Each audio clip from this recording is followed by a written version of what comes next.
Most people watching the show really think it hits the nail on the coffin, but for me, I feel it's slightly overrated. Obviously, I've had entertaining moments when watching this show, but for me, it's nothing special. The first three episodes very much reeled me in, but when we got a little further from the fifth episode and onwards, I wasn't in the same mood when I watched the show anymore, because those starting episodes hooks you in really well and holds an intensity not matched by later episodes. You see Navy SEAL Commander Reese and his team or platoon as they call it in the show on a mission to take out soldiers from enemy forces.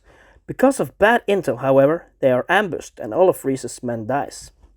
At least that's what Reese believes. And of course, as it turns out, it's something bigger behind it. Reese goes through this as a mentally wounded soldier, and you can see his brain tumor affecting him highly by seeing things right in front of him that isn't really there. Also, the fight scenes in these starting episodes, especially the one where he is ambushed at a MRI scan, those are the kinds that really has you on the edge of your seat. And I also, in particular, like Commander Pillar, who I really thought should have had a larger part in the show, because it seems to be very central in the use of the RD 4895 tested on soldiers. Although it seems very central, it is not revealed until the final episode, then told in a very boring fashion by the Secretary of Defense in the movie. There's one scene in particular I like here, when Pillar shouts out, "You couldn't even protect your own team," and Reese lashes out after him.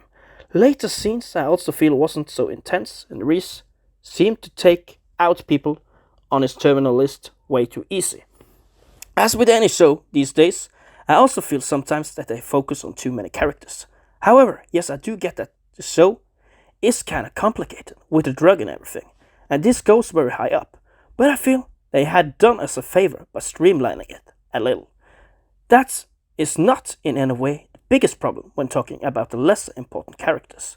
The problem is that some of the main characters, Mike Horn, the Secretary of Defense Hartley, and the reporter Katie Buranek, they are really boring characters. Anytime they come on the screen, you just want to turn it off.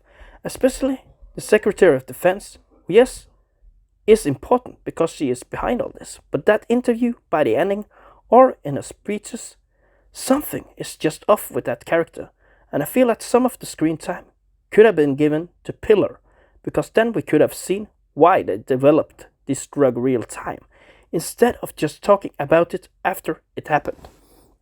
Obviously, also after three very intense episodes and a fourth one, which adds a trip to Mexico on the list with a very cruel shootout, I don't really get why they slow down so much.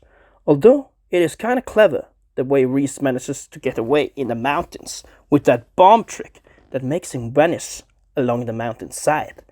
He is, in that particular episode, pinned down by two teams and has no other option but to escape with that method. A real, true method of madness.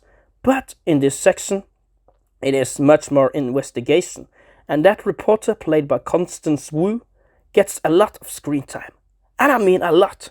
For the excitement of the story, I don't really like that, but the same can be said about the head of Capstone Industries, Steve Horn, who is just another arrogant asshole that runs a large company with shady ties.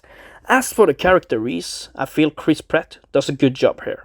In recent movies, like All the Old Knives and The Contractor, I kinda doubted his standing, because those movies were very wasteful, and he didn't act to the best of his abilities either. But the way he channels this soldier, affected by brain tumor and a feeling of always being on the battlefield, makes him into a really believable character, where you can really feel the pain he goes through. Although it is not a marvelous acting performance, it's certainly a much better effort from Pratt himself. Obviously, I just might be a man that's hard to please, but I feel that the way the show reeled me in the first three episodes, I felt that the potential of this show was as high as an 8, but for me, it ended on a 7. The finale was nowhere near as epic as it could have been, and the action kinda stopped very much the last few episodes, where the reporter, Katie, hijacked the show. I get that when Reese was on the run, he had to find other ways to make contact by developing bombs and such. But it would have been more entertaining to find a way where he could go head to head with General Pillar or that Capstone guy. At least, for me, that would be extra swell. Because he also really struggled with that NCIS guy, or those two guys who tried to kill him when he had his head examined. In a way, he didn't struggle for the rest of the show.